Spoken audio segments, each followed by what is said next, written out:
Hello tout le monde, j'espère que vous allez bien. Aujourd'hui j'avais envie de faire une vidéo sur mon expérience avec la musculation. Cette vidéo elle aura pour but de vous expliquer pourquoi j'ai progressivement arrêté la musculation. Il faut savoir que j'ai pas arrêté à 100% la musculation puisque ça me sert dans mon nouveau sport qui est l'haltéro. Les gens qui me suivent sur Instagram savent que maintenant je suis à fond dans l'haltéro. D'ailleurs si tu n'es pas abonné à mon Instagram je t'invite à le faire puisque cette chaîne quand même c'est un complément de mon Instagram. Enfin les deux se complètent en fait et si tu veux avoir une vision plus globale de mes aventures, je te conseille de t'abonner aussi à mon Instagram, c'est là que je suis le plus active, c'est là que je partage mes compétitions d'haltéro, toutes mes perfs en haltéro, mes conseils, que ce soit dans le monde du fitness, en nutrition, en motivation, tout ça, ça se retrouve sur mon Instagram. Si tu veux un truc un peu plus, peut-être un peu moins long aussi en termes de contenu parce que je parle beaucoup, je te conseille de t'abonner à mon Instagram. Donc du coup ce que je disais c'est que je n'ai pas arrêté à 100% la musculation puisque la musculation ça me sert mine de rien à me développer dans l'haltérophilie. Mais en fait je vais toujours faire des séances de muscu, et je dis muscu entre guillemets parce que je fais plus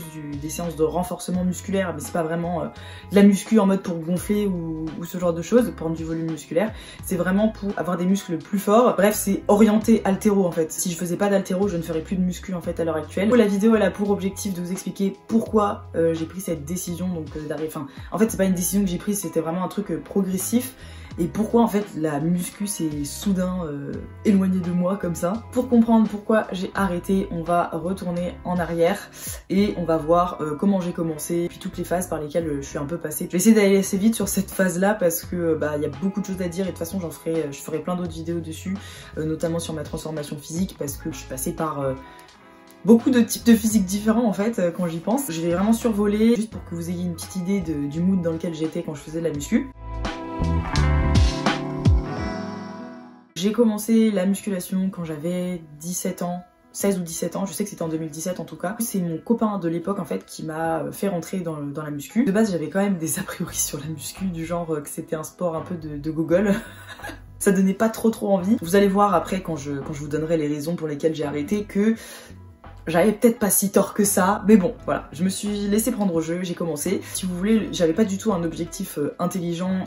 C'était un objectif vraiment irréalisable en fait. Quand j'ai commencé, je voulais absolument maigrir alors que déjà de base j'étais bien proportionnée, j'avais pas de surpoids particulier, j'étais en bonne santé, tout ça, enfin j'avais pas de raison de me remettre en forme entre guillemets puisque j'étais déjà en forme et je voulais absolument avoir un thigh gap. Donc le thigh gap pour ceux qui savent pas c'est l'écart que certaines femmes ont entre les jambes. Je sais pas, les gens ils trouvent ça beau, après toutes les morphologies sont belles maintenant, je l'ai bien compris, mais bon qu'est-ce que vous voulez. Il y a la police. Le thigh gap on ne peut pas l'avoir si on n'a pas la morphologie adéquate et en l'occurrence j'ai pas du tout la morphologie adéquate donc autant vous dire que c'était mission impossible, voilà. En fait si vous voulez cette phase où je voulais maigrir, où je faisais n'importe quoi, où j'avais pas une programmation claire et où j'avais peur en plus de charger lourd parce que je ne voulais pas devenir un mec. Au bout de 2 ans j'ai commencé à comprendre qu'en fait j'aurais jamais le corps d'une autre meuf en fait parce qu'à chaque fois je m'identifiais à des meufs qui n'avaient pas du tout mon corps. Je me comparais à certaines influenceuses qui sont très minces voire maigres. C'est à ce moment là que j'ai compris qu'en fait j'avais mon corps avec ses caractéristiques et qu'il fallait que je prenne en compte ces caractéristiques là pour avoir mon corps parfait entre guillemets parce que il y a aucun corps parfait, mais voilà, pour développer la meilleure version de moi-même physiquement parlant. Donc à partir de ce moment-là j'ai commencé à faire des entraînements plus sérieux. J'ai commencé aussi à développer mes épaules, mon dos, à développer des muscles en fait que j'avais peur de développer avant par peur de ressembler à un mec. Là j'ai commencé à prendre du plaisir en fait, à vraiment aller à la salle, à faire des flex. C'était une période qui était quand même cool. J'ai commencé vraiment à avoir un corps propre. J'ai travaillé sur ce corps là pendant 1 an.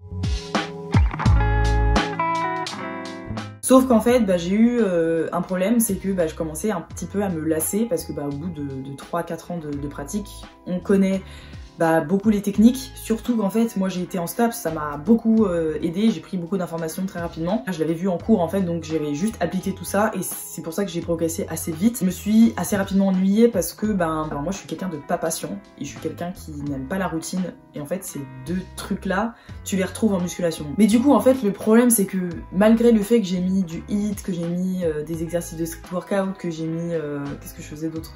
Je faisais même de la mobilité à un moment. Peu importe ce que je mettais en fait, au final je finissais toujours par m'ennuyer. C'est le premier point en fait, la première raison pour laquelle j'ai arrêté, c'est vraiment l'ennui. C'était vraiment trop répétitif pour moi, j'étais trop dans la routine et il me fallait quelque chose de nouveau en fait. Le deuxième point, c'est qu'il y avait une ambiance que je commençais à trouver pesante. Vous allez me dire, en fait, dans mes vidéos, je fais que de me plaindre tout le temps.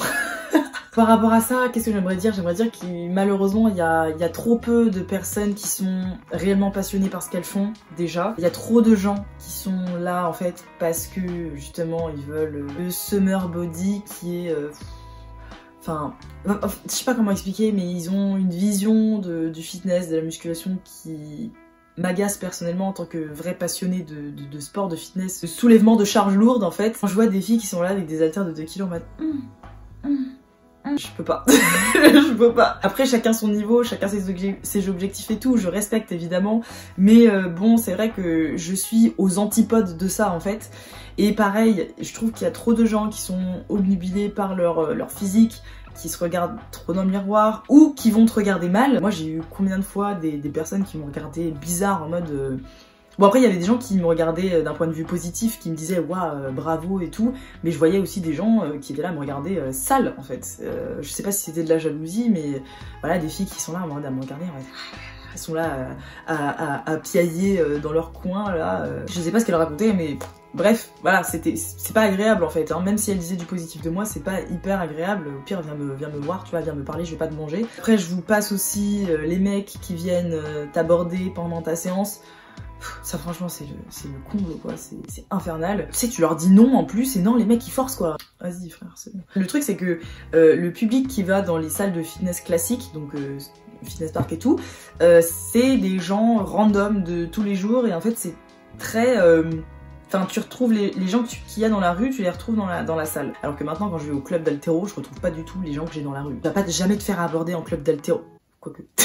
si ça arrive en vrai. En règle générale, il y a beaucoup de respect. Alors que bon, c'est un peu la jungle en fait dans les salles de sport classiques. J'aime pas du tout cet aspect-là en fait du fitness, on va dire low cost entre guillemets. Après, il y avait aussi beaucoup de gens qui étaient imbus d'eux-mêmes, qui pensaient tout savoir et qui se permettaient de venir te donner des conseils alors qu'en fait, ils ne connaissent pas ni ta morphologie, enfin ils ont même pas de diplôme, ils connaissent pas ta morphologie, ils connaissent pas tes points faibles, etc. Et ils se permettent de venir te donner des conseils alors que eux-mêmes ils ont pas une exécution, tu sais, ils sont pas carrés, tu le vois en fait. Donc ça c'est relou. Après moi je ne suis pas du tout susceptible dans le sens où si tu viens me conseiller parce que vraiment je fais un truc mal, je vais t'écouter en fait, tu vois. Mais par contre si toi-même tu fais pas les choses bien, viens pas en fait me parler s'il te plaît. Pareil, il y avait aussi des gens qui, vraiment, on le voyait de loin, faisaient des exécutions, mais genre vraiment ça fait saigner les yeux carrément. Mais il y avait personne qui leur disait rien en fait. Bon, j'avoue que je faisais partie de cette catégorie de personnes-là à un moment donné, mais c'est vrai que sur la fin, genre au bout de 4 ans de pratique, je me permettais parfois d'aller voir des gens qui galéraient un petit peu en termes d'exécution, ou même il y avait parfois des gens qui venaient nous voir avec mon copain, parce que bah, mine de rien, voilà, on est le couple un peu stock. Du coup, tu te dis, bon, on peut peut-être poser des questions à ces gens-là, et bah forcément, on répondait avec plaisir et on aidait forcément les gens, parce que bah, c'est un peu notre but en tant que coach quand même, mine de rien. Et c'est cette idée un petit peu d'individualisme qui me dérange un petit peu. Le troisième point, c'est donc le manque de challenge. On aura toujours du challenge en musculation puisqu'il faudra toujours monter les charges, etc. Mais bon... après avoir monté les charges pendant 3 ans, il y a un moment t'es là en mode bon bah... Puis tu sais, t'alternes toujours entre les cycles, force, volume, parfois un petit peu d'endurance, puis après tu refais de la force, volume. C'est cyclique, c'est très répétitif et moi j'avais besoin d'un truc voilà, qui sorte un peu du machin. Et voilà, j'avais besoin de compétition en fait, concrètement. J'étais pas au courant en fait qu'il y avait des clubs qui faisaient compétition de musculation. Et de toute façon, j'avoue que bon, les compétitions de musculation, j'ai regardé un petit peu le fonctionnement, ça me plaît pas. Après, on a les compétitions de bodybuilding aussi, mais le problème avec ça, c'est que bah j'aime pas le principe en fait, même de ces compétitions-là. Pour moi, je dis bien pour moi, m'attaquez pas non plus, j'exprime juste mon ressenti. Mais pour moi, les compétitions de bodybuilding, ça s'apparente un petit peu au concours de beauté. Moi, c'est vraiment ça que je vois. Pendant cette compétition-là, tu te réduis à un physique et tu vas t'exposer en fait à des jurys qui vont juger ton physique, ton apparence. Et moi, je pense pas qu'on soit tous réduits à un physique. J'aime pas l'idée de juger un physique, de juger quelqu'un sur son physique et de donner une note à son physique ou ce genre de choses. J'aime pas le principe en fait. Donc je voulais surtout pas me retrouver dans ce genre de compétition-là, même si bah, j'aurais peut-être pu, mais c'est pas du tout mon truc. Voilà, j'avais vraiment envie de me frotter quand même à des gens. Et aussi, je voulais un autre truc, c'était une discipline où être belle... Enfin, je dis belle entre guillemets parce que tout est relatif, évidemment, moi je vais trouver quelqu'un de beau ou de belle. toi peut-être que non, enfin voilà, mais ou être dans les standards de beauté actuels n'avait pas d'importance. Parce que bah j'ai essayé une compétition, je mets entre guillemets compétition, hein, parce que c'est pas vraiment une compétition, c'est plus un casting, mais mine de rien c'est un challenge.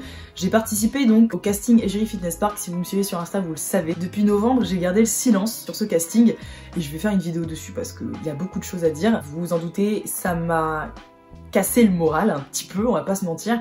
Et en fait surtout je me suis sentie, enfin j'ai senti que les résultats du casting n'étaient pas, c'est pas pour rager, voilà, enfin j'ai autre chose à faire en fait que de pleurer parce que j'ai pas été prise pour un casting. Mais par rapport à l'image que donne Fitness Park, donc c'est-à-dire se dépasser, se surpasser, hein, c'est leur devise, j'ai pas retrouvé ça dans leurs égéries de cette année en fait. J'ai été très déçue et je me suis rendu compte que dans les apparences on vous dit que la musculation c'est un sport de dur et tout, mais en fait ça s'est tellement démocratisé que maintenant on retrouve tout et n'importe quoi. Enfin tout et n'importe quoi, c'est pas pour critiquer les gens, c'est pas pour dire que les débutants ils sont tout et n'importe quoi, il y a pas de mérite. Ouais c'est ça, c'est qu'il y a pas de mérite en fait, et moi j'ai ressenti qu'il y avait pas de mérite du tout dans ce casting et du coup bah ça m'a dégoûtée, voilà.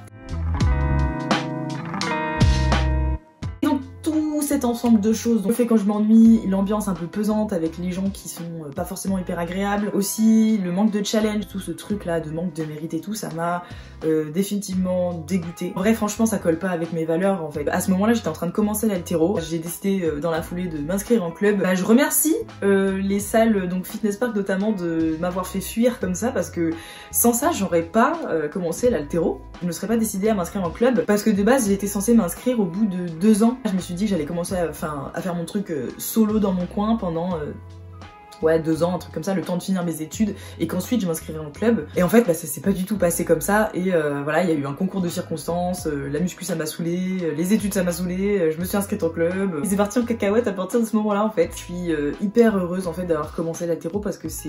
Je sais même pas comment vous expliquer le ressenti que j'ai vis-à-vis de ce sport, mais j'ai enfin trouvé ma discipline en fait. J'ai enfin trouvé le truc qui me fait vibrer. J'espère que ça va durer hein, évidemment. Je suis presque à la fin de ma première saison d'haltéro et j'ai déjà remporté quelques médailles. Bon après c'est pas non plus un truc de ouf, mais c'est gratifiant et c'est surtout que le début quoi. J'ai juste trop hâte de voir ce que je vais faire les saisons prochaines, et j'ai hâte surtout de voir si cette année j'arrive à me qualifier pour les championnats de France. Donc voilà, mine de rien, je suis rentrée en club, j'avais un niveau régional, là je vais finir la saison soit niveau fédéral, soit niveau national, et c'est que le début. Ça fait un petit moment que je voulais faire cette update entre guillemets de mon activité en fait concrètement, et là je vais pouvoir commencer à faire des vidéos d'haltéro sur YouTube. Il y a un vlog compétition qui va vite arriver, comme ça vous allez pouvoir un petit peu voir comment ça se passe en compétition, et vous allez pouvoir voir aussi comment je me comporte en compétition et comment c'est la panique à bord.